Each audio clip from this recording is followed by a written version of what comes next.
Post mortem کے لیے عامر لیاقت کی قبر کشائی کا حکم، قبر کی بے حرمتی، روح کو اذیت دے کر کسے تسلی ملے گی؟ پہلی اہلیہ کا بڑا اعلان۔ عدالت نے عامر لیاقت کے پوسٹ مارٹم سے متعلق درخواست منظور کرتے ہوئے سماعت کا تحریری حکم نامہ جاری کر دیا۔ تحریری حکم نامے کے مطابق ورثہ کا موقف ہے کہ پوسٹ مارٹم سے عامر لیاقت کی قبر کی بے حرمتی ہوگی۔ کوئی شک نہیں ہے کہ ورثہ عامر لیاقت کی قبر کے وارث ہیں۔ حکم نامے میں کہا ہے کہ موت مشکوک ہو اور جرم کا بھی خدشہ ہو تو انصاف کے نظام کو حرکت میں آنا چاہیے، پس پردہ حقائق سامنے آنے چاہیے۔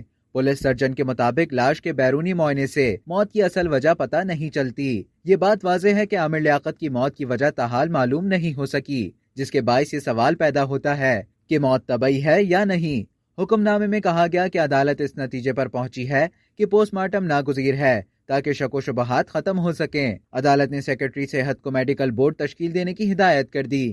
میڈیکل بورڈ پوسٹ مارٹم کی تاریخ کا تعین کرے گا۔ میڈیکل بورڈ کی تشکیل سے متعلق عدالت کو بھی آگاہ کیا جائے گا۔ عامر لیاقت کی پہلی اہلیہ نے قبر کشائی اور پوسٹ مارٹم سے متعلق ان کے مداحوں سے رائے مانگ لی۔ کیا آپ سب جو عامر لیاقت کے فین ہیں اور چاہنے والے ہیں پوسٹ مارٹم کے اس طریقہ کار سے عامر کا جسم گزرے، اس کے حق میں ہیں؟ بشریٰ اقبال نے مزید کہا کہ ان کی روح کو یہ اذیت دے کر اپنی تسلی چاہتے ہیں۔ شریعت مطہرہ ہی اس قبیح عمل، مردے کی چیر پھاڑ اور قبر کشائی کی اجازت نہیں دیتی۔